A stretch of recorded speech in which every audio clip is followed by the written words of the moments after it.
Eu sou a Roberta Beatriz Atene, que é o que eu normalmente me chamo, né? Eu sou profissional de Relações Públicas, formada desde 2012. Eu tenho duas pós-graduações, uma em Marketing e uma em Gestão de Organizações do Terceiro Setor. E concluí recentemente o meu mestrado em Comunicação, sob orientação do professor Dr. Luiz Alberto de Farias. Tenho uma memória muito legal. Desde pequena, eu sempre gostei de estudar.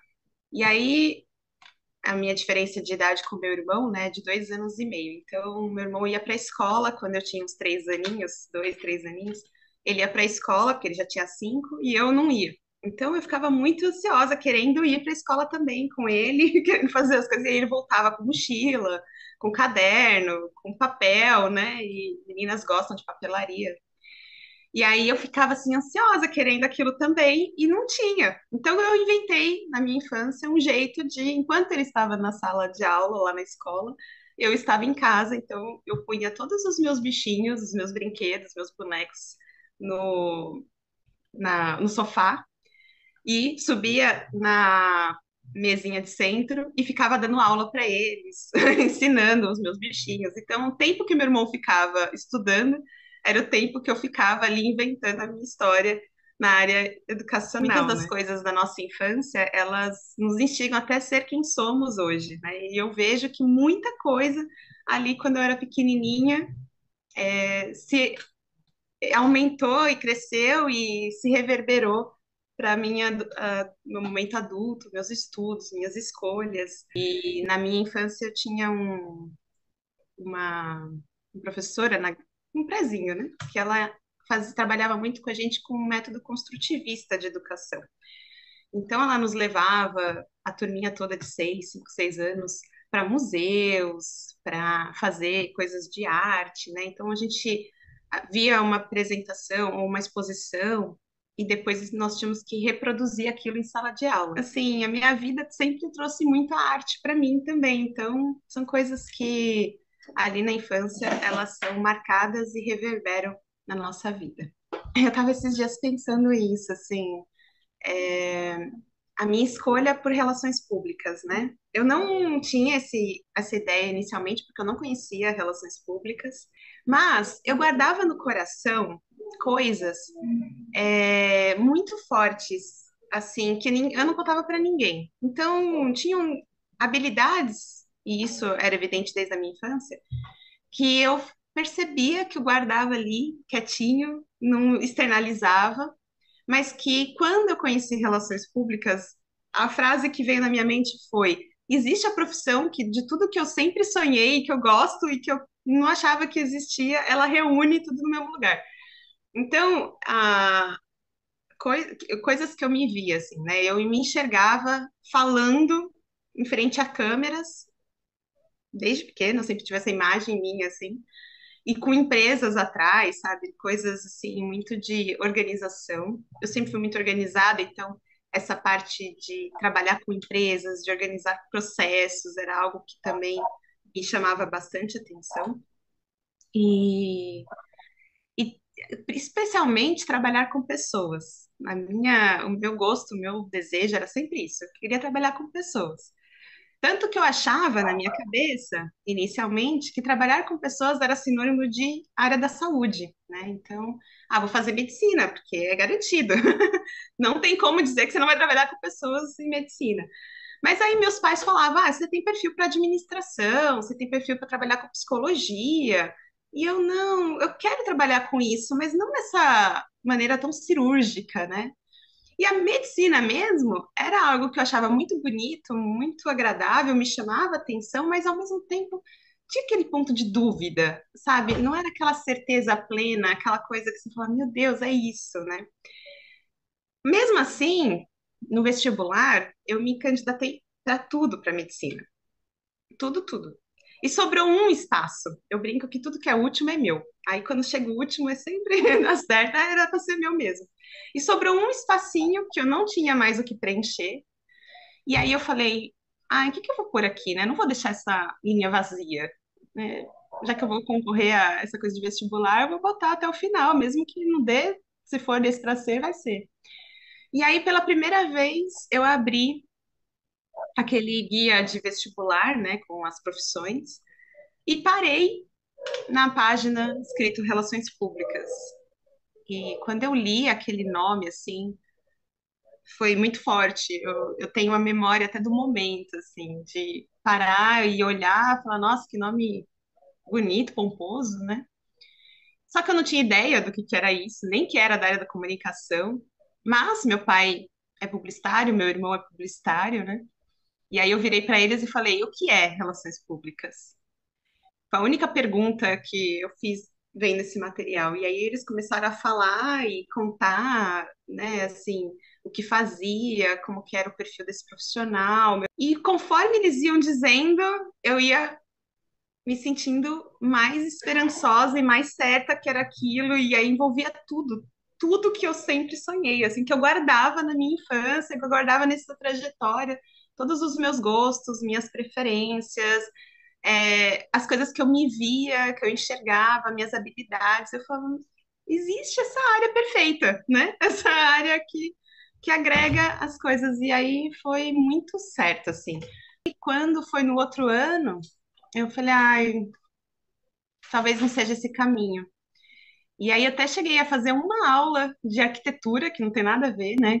E aí eu entrei na sala, assim, da arquitetura, porque como minha família tem muitos arquitetos, então deduzia que talvez eu pudesse ter esse gosto também. E gosto da arquitetura, eu gosto de decoração, curto bastante essas coisas. Mas aí eu prefiro usar para cenografia de eventos. Mas eu já, ali no primeiro dia de aula, eu falei, ah, não é aqui que eu tenho que estar. Esse não é o meu lugar. E eu pus o pé para fora da aula de arquitetura e me ligaram falando que eu tinha passado em relações públicas. Ah, mas na hora, no momento eu falei, bom, vou virar tudo. Liguei para minha família, falei, me ajudem a cancelar tudo isso daqui porque eu quero fazer RP. E aí, desde o primeiro dia de aula, eu não tive dúvida nenhuma que era ali que eu tinha que estar. E era o espaço mais certo e a minha decisão que eu tenho muito orgulho, muita alegria. Olha, foi um momento, primeiro que faculdade é um tempo que a gente muda muito, né, a nossa estilo de formação. Primeiro porque é uma escolha do, do discente entrar e fazer a graduação. Outra que é uma área que você gosta, então aquilo te motiva. O primeiro ano foi um ano que era para entender esse mundo acadêmico, né, esse mundo da faculdade, conviver com os colegas. E eu sempre fui muito de me envolver assim intensamente, né, nas coisas acadêmicas. Então participava das atividades, dos programas, das coisas de extensão, saía com os amigos, a gente fazia muita programação juntos. Fato viver. Foi um ano muito especial e também é um ano de você ter certeza que aquilo que você escolheu é o caminho, né? E para mim não foi distante disso, ao contrário, ele foi a confirmação de que era ali que eu queria estar com aquelas pessoas. Idades assim, o primeiro ano foi um ano muito feliz para mim. Aliás, a graduação toda, eu não tenho o que reclamar não. Eu sempre trabalhei na área de comunicação, desde os estágios, assim, eu nunca saí dessa área. O meu primeiro estágio foi no Planetário do Ibirapuera, ali do parque, e foi uma ocasião muito interessante para mim, porque era desafiador, uma vez que eu tinha que conseguir entender o que os físicos falavam, os estudos da astronomia, que eu não tinha muito contato com essa área, e transformar isso em informação e conhecimento para leigos, né? Então, foi um desafio interessante, primeiro por poder conhecer mais desse campo do conhecimento, e segundo para fazer essa entender que a comunicação ela tem esse papel de facilitador, né? Do entendimento. Então, eu tinha que conseguir facilitar aquele conhecimento para mim para poder passar para outros. Porque o mestrado, apesar de parecer uma questão só acadêmica, né, em termos de texto e tudo mais, mas a gente entende também que o aprendizado, o conhecimento, ele envolve habilidades de entender também matrizes, a gente conseguir construir mapas mentais, construir construções visuais também que facilitam o entendimento daquele conhecimento científico. Então, o aflorar que eu falo é muito nesse sentido, porque começou a mexer muito com esse gosto de transformar aquilo em questões práticas, visuais, claras, né? O mestrado, ele é um desafio muito grande, né? Até porque é um processo que é de autodesenvolvimento, você ser um pouco solitário também, né? Mas eu tenho uma visão também muito especial do mestrado. Primeiro que ele me abriu portas únicas, é, assim, coisas que eu não imaginava na minha vida que eu poderia chegar. Eu sempre sonhei com mestrado. O mestrado era um sonho desde a minha graduação e eu queria muito fazer, assim. Os meus professores vinham atrás de mim e falavam: olha, você tem perfil para essa área acadêmica, vai fazer, se dedica a isso. Só que por um bom tempo eu não me encaixava, não encontrava o lugar ali, né, que eu falasse assim: ah, é aqui, achei o tema, o projeto e tudo mais. Me recordo que uma professora minha na época da graduação falou assim: ó, Rô, primeiro vai viver a vida profissional e depois você faz o mestrado. Porque aí você vai conseguir ter insights, né? Até porque a nossa área, como nós chamamos ciências sociais aplicadas, é uma área que o nosso propósito é analisar questões que acontecem na sociedade e propor soluções para esses relacionamentos sociais, né? Você ter acesso ao conhecimento e depois você transformar ele em coisas possíveis e melhorias para a sociedade a qual você se propõe o estudo. Então, foi muito importante para mim ter vivido a vida profissional, né? Ter também me desenvolvido como pessoa, acadêmica e profissionalmente, ter feito outras formações, para quando eu chegasse no mestrado, eu pudesse ter um conteúdo, um material de fato importante e referência, ou que fizesse sentido para aquela realidade. E, de fato, tudo que eu passei nesse tempo refletiu nas minhas escolhas para o mestrado, né? O porquê que eu estudei aquilo que eu fui estudar. E o mestrado eu vejo assim, primeiro que é um desenvolvimento, um crescimento, você aprende muito, muito mesmo. É um momento que você também olha para si e fala, bom, tem que organizar e corrigir muitas coisas em mim, assim, né? Adaptar muitas coisas para me desenvolver. E, especialmente, você está fazendo algo que é para uma sociedade, algo que é para as pessoas. Então tem um valor aí muito grande agregado, né? Então eu de fato tenho alegria em dizer que foi um processo que eu tenho muito carinho mesmo. Me abriu portas acadêmicas, contatos que eu sempre sonhei e que me deu essa oportunidade. As pessoas com as quais eu convivi no mestrado foram pessoas que fazem parte da minha vida, assim, eu tenho muito carinho também por elas, os meus professores, os meus colegas, né? E hoje, vendo os relacionamentos e as portas que estão se abrindo pós-mestrado, não foi na hora certa, no lugar certo, no momento certo, é isso que eu penso. Então, a ECA, primeiro que eu nunca imaginei entrar na ECA, né? Assim, não tava nos meus planos, apesar de ser um desejo imenso. Era algo que eu queria muito, muito mesmo. Mas uma coisa é você entrar sem conhecer ninguém, né? Outra coisa é você entrar tendo a oportunidade de conhecer algumas pessoas. E essa entrada é muito mais gostosa. Então, eu tive a satisfação de ter o professor Dr. Luiz Alberto de Farias como meu orientador no mestrado. E foi por meio dele, que é professor da ECA, foi por meio dele que eu tive a oportunidade de ter contato com a ECA nesse relacionamento, né? Com isso, eu tive a possibilidade de contatar as pessoas que ali estão.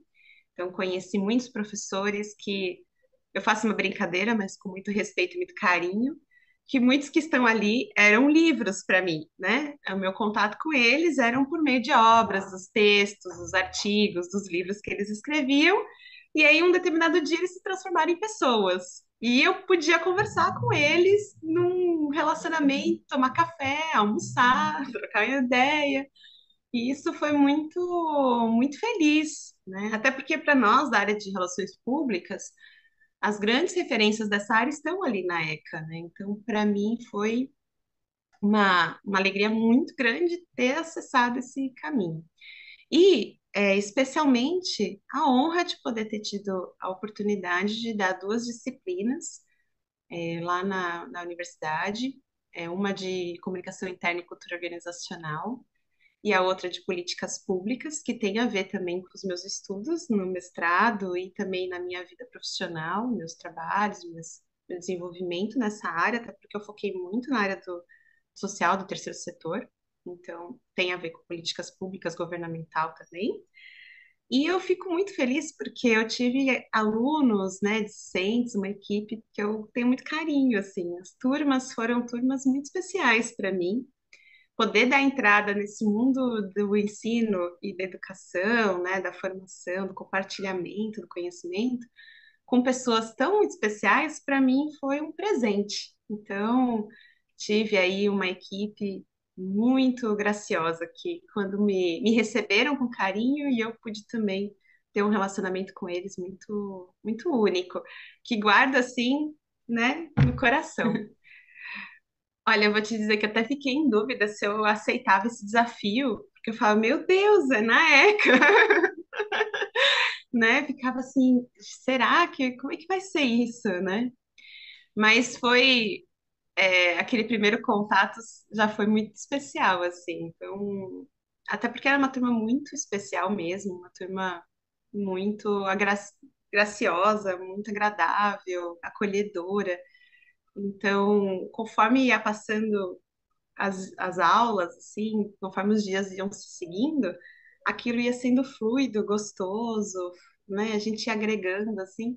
Eu falo que a formação em sala de aula é uma formação conjunta. Cada turma, você vai ser um professor diferente, até porque a turma tem a identidade dela, né? O jeitinho dela.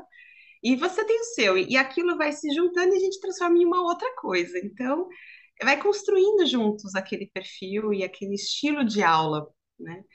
Então, foi uma experiência muito agradável, assim, de aprendizado também. Foi no momento oportuno, porque eu estava estudando sobre aquilo que eu estava ensinando para eles. Então, fazia muita conexão, né? E aí era muito legal, porque eu lia, estudava, pesquisava, me desenvolvia para poder pôr no meu mestrado e ao mesmo tempo, eu vou pôr isso aqui para eles. Eu vou levar isso aqui para eles. Achei um negócio legal, vou levar isso aqui para a sala de aula. E o contrário também, tava ali, eles me davam alguns insights, opa, isso aí é legal para pôr lá também. E aí eu levava aquilo para o mestrado e essa troca ia acontecendo. E mais do que isso, né? Tive a alegria de ter alguns dos alunos também ajudando no processo do mestrado. Então, para mim foi muito legal, assim, porque eles também puderam ter esse contato com a área acadêmica e eu fico grata porque me ajudaram bastante nesse processo também. Essa questão da troca com alguns alunos fora também foi algo que me marcou muito, assim, né? Eu me lembro de falando com o meu orientador, posso chamar alguns alunos para me ajudar? Aí ele pode? Eu falei, então tá bom. E foi um ponto que foi muito legal, mas eu acho que no final nós tivemos uma atividade que eu tinha passado para eles, e eles têm um potencial muito grande, assim, de desenvolvimento criativo, de conhecimento, uma turma muito qualificada. E eu dei um desafio grande para eles também, né? Então, no final, nós fizemos como se fosse uma banca. Convidei uma pessoa do mercado que trabalha com isso, né, de comunicação interna e diversidade, e coloquei eles em banca para serem avaliados os trabalhos, né? E como a gente diz, a avaliação de trabalhos não é só dos alunos, é do professor também. Então, era uma forma de eu me autoavaliar se o que eu tinha ensinado para eles tinha dado retorno, né? E eles entregaram trabalhos tão bonitos, assim, eles fizeram projetos tão legais e inovadores, qualificados, criativos, sabe? E eu fiquei muito honrada, né? Porque era a resposta da trajetória que a gente estava escrevendo juntos. E o feedback da pessoa que estava avaliando foi muito positivo nesse sentido. Eu lembro que ela me mandou uma mensagem falando assim: eu nunca imaginei chegar numa graduação e ver o que eu vi de entrega. Não imaginava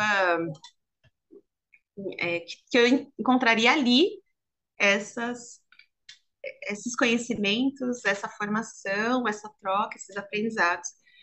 Então, eles estavam no quarto semestre e aí já estavam entregando coisas que o mercado estava ativamente ali, né, promulgando. Então, foi algo que me marcou, felizmente, assim, uma por ver o desempenho deles e outra pelo feedback de uma pessoa externa, né, que estava avaliando um trabalho e os projetos que ali estavam sendo mostrados. Mas então uma experiência particular ali que eu achei muito curioso e um aprendizado para mim de também entender até que ponto nós temos a participação, até que ponto também são as escolhas das pessoas e respeitar, né, as escolhas de cada um. O meu orientador, ele sempre tem uma postura que eu admiro, que ele deixa você ser você. E esse foi um aprendizado que eu olho para os meus alunos com essa mesma perspectiva. Eu olho pensando assim, eles têm a identidade deles, e eu vou permiti-los serem quem eles são. O meu papel é auxiliá-los nesse caminho, né? Uhum.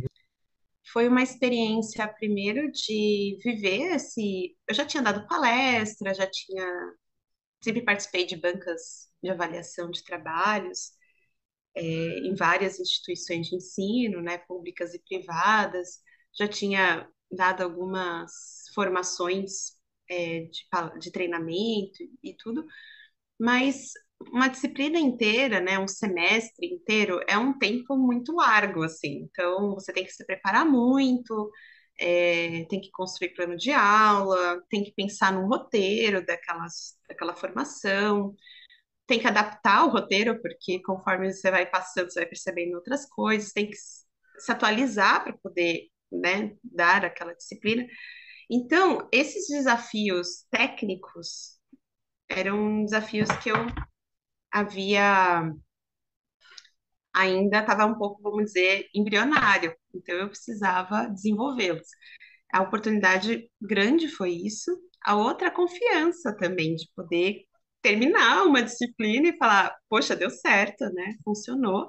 E aí é um aprendizado. Então, para mim, assim, foi uma porta muito aberta, até porque para você poder dar aula, você tem que ter experiência, e foi uma experiência muito intensa para mim. Eu realmente quis viver isso de maneira bastante participativa, ativa mesmo. E ali na ECA eu tive essa oportunidade de ter uma autonomia, de poder desenvolver essa disciplina, mas ao mesmo tempo ter a supervisão de grandes nomes ali, grandes professores, né? A coordenação, os professores referências lá, e trocava com eles e eles iam me ajudando a formar aquela disciplina. Então, eu tive essa satisfação muito grande, né? De um processo de desenvolvimento e crescimento profissional docente ao ponto de equilibrar tanto uma supervisão como uma autonomia dentro da sala de aula. E você vê o fruto daquilo no final, né? Vê o percurso que você desenvolve. Então, para mim, foi um crescimento muito grande, assim. De fato, a Roberta que começou no primeiro dia ali na ECA é a Roberta que termina, entrega e termina um ano de formação docente e turmas diferentes, né? Porque a primeira disciplina foi para relações públicas e a outra foi para turismo. Então, também teve essa diferença de perfis e de áreas do conhecimento. Então, foram duas disciplinas que me exigiram muito desenvolvimento, assim. Mas o pós foi bastante promissor. Hoje eu estou dando aula na São Judas, na Universidade de São Judas, e eu sei muito que ter a oportunidade de colocar que eu dei aula na USP me abriu essa porta também, né? Foi um ponto favorável, porque é uma experiência comprovada e tudo mais. Então, é muito valioso. Uhum. Olha, a minha projeção para o futuro é trabalhar, fazer o doutorado. Eu tenho algumas ideias voltadas para a área da diplomacia e Gostaria de ter alguns projetos também profissionais voltados para a área de responsabilidade social, que é um campo de sustentabilidade que me atrai bastante. E, claro, né, a gente quer estar aí muito bem financeiramente também, né? Brincadeiras à parte, mas a gente quer também crescer, se desenvolver profissionalmente, se desenvolver academicamente, ser aí uma oportunidade de escrever livros, escrever textos, né? Contribuir com a vida de outros, poder ser um, um promotor também de novos conhecimentos. Mas especialmente o meu sonho, assim, é de fato ser a oportunidade. Na verdade, acho que eu já estou vivendo bastante do meu sonho, para ser sincera. Que era esse mundo acadêmico era um sonho muito grande para mim, né? Essa vida acadêmica, assim, como eu falei lá no comecinho, quando era criança, tinha um quê ali de educação já muito evidente. E hoje eu vejo que era era parte de mim, assim, e de fato é um sonho que eu estou vivendo hoje.